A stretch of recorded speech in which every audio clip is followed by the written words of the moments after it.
There's something there about meeting your heroes and just talking to them and not getting anything out. Like, what does Bill get out of this? An ego inflation, I guess? It's so funny, like, never meet your heroes because you might disappoint your hero. Yeah, that's very, I think that's what this episode is. Yeah, so also during, okay, this is more AI stuff, but it's only, do you remember the part when he goes, it's like this with reverse. Also, he could have brought it back to Sleeper, which is a movie about, do you know what Sleeper is about? He's a robot in it, right? That's the one where he's in the robot outfit on the cover, or is that, maybe, is that Gone Bananas? So it's called Bananas. I think that's it, but it's like this guy is cryogenically, is that how you pronounce it? Cryogenically, yeah. He's frozen and then he wakes up in the future. And Cryo is when you do it in Egypt. That's funny. Cryogenically. Really funny. Thank you very much. He's frozen and wakes up in the future, and everything's Some people are different. in a river in Egypt about how good my comedy is. That's funny. Sometimes Will delights me so much with his wordplay that I forget how I feel about him. Anyway, if you were a real Woody Allen fan, you'd be like, oh, did you think that AI would exist when you were writing and making and starring in Sleeper, which is I think it's like 83 minutes long.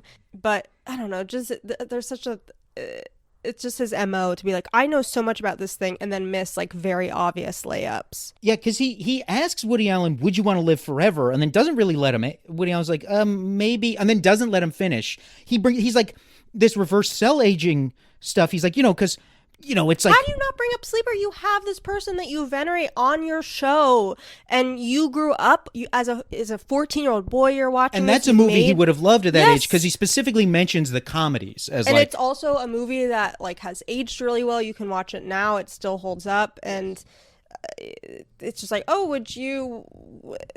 I don't know. Like, how do your views when you were making Sleeper then compare to now? Like, there's such an opportunity for him to talk to him about AI in an actually like interesting to Woody. That relates to Woody Allen in any way. But because he's so narcissistic, he's just talking about AI in a way that it wouldn't matter who the guest is. He mentioned, he's like, and no, I mean, you just reverse the deterioration of cell damage, which is what kills us. I mean, it's not unreasonable that they could come up with something where you could literally be immortal. Yeah, yes, but right now they have nothing, and I'm 90. I know, but I must tell you that, like, there are some people who are, like, unrecognizable from 29 to 89. Like, you look at a picture, like, sometimes they capture, like, a guy who was a prison guard at a concentration camp, and they show a picture of you when he was, like, 25 as the guard at Treblinka. Right. And then now he's been an auto worker for 50 years in Ohio, and he's and he's like, I wasn't this guy, and you kind of know he was, but you look at the pictures like, he just looks so different. You look exactly like Woody Allen. I mean, obviously older. Do you remember when someone brought up Operation Paperclip, and he goes, huh, what's that? Yes. Really fucking good. He mentions, he's like, I'm about to be 70 and I feel the hot breath of you-know-who with the scythe on the back of my neck. Woody Allen is very much like, look, I'm dying soon. I'm operating under the assumption I'm dying soon. You should too. Bill Maher goes, and we don't know what AI can do. That's the whole point, is that they're smarter than us by now. We don't know what. First of all, they're plotting against us. You know this, right? I mean, the robots are going to take over. But they also might keep us alive. Or they might kill all of us because we misgendered somebody. He's talking about the robots. I call them woke bots. Because you have a speech impediment. Yes. Yeah. And by speech impediment, I mean severe brain damage from doing this podcast. Uh-huh. You warm up with your guests by playing football. Yeah, tackle football. And all my guests before now? Really big guys. Big guys. Big guys. Bill Maher starts to tell Woody Allen to go get some sun for his health. He's like, Woody, you got to get sun. Oh, can I just say that, so I'm very tired all of the time, even though I do nothing all day. Uh-huh. And I sleep in a king-size bed and get a lot of sleep. And I'm so tired. All I do all day is complain about how tired I am. Well, I got blood work done. Guess who has low vitamin D? Woody Allen, because he doesn't go out in the sun. Yeah. No, and my doctor was like, you can take supplements. It's totally fine. It's the same thing. And Bill Maher goes, supplements are not the same thing.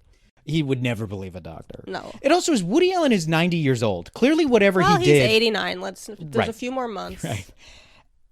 It's just the kind of thing. It's like, hey, you should really change up the way you're living. It's like, I don't know. If you hit 90, Get some sun is literally something that is said to Alvy Singer, Woody Allen's character in Annie Hall. He's like, move to California. You need some sun, Max. And he's like, stop calling me Max. And like, he's just, Bill doesn't, he's so unaware of what he's doing and what he says he's doing. and who this guy he's talking to is. Yes. And then, okay, so this is when he says that you're such a great pro stylist besides being And LOL. such a great stylist. Who chose your... So this is when Woody Allen tries to plug his novel that's coming out. Bill Maher doesn't let him, just goes back to the autobiography. Doesn't even acknowledge that he's talking about a novel. Yeah, we'll talk about That- this at the end. That's the moment in this I really had to remember what a despicable guy Woody Allen is, because in that moment I was like, my heart is almost breaking for like how pathetic this is. I know. I mean, because at the beginning, I was like, why did Woody agree to do this? Like, what's in it for him?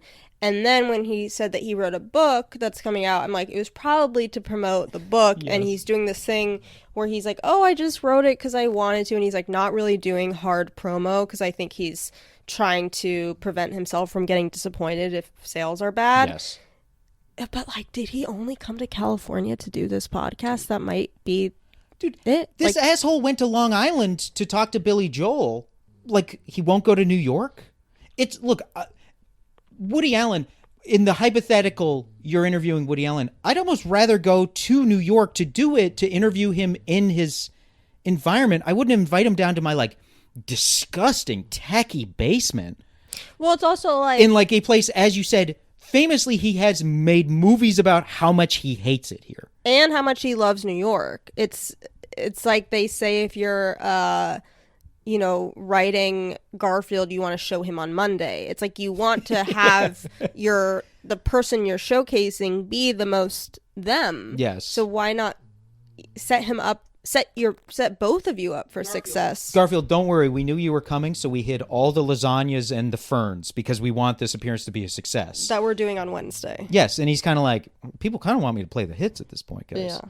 And then Bill Maher goes, And sentences can be good and they can be bad. I know they say if they put a monkey in front of a typewriter for long enough, he'd come out with Shakespeare. That's bullshit. He never would. Well, there also was a very long pause after sentences can be good, sentences can be bad. And then like a 5-second pause. I'll say, I would have more faith in the monkey eventually writing Shakespeare than I would Bill Maher eventually writing Shakespeare. Well, monkeys can use tools. Dude, and it's like, that's not a real theory.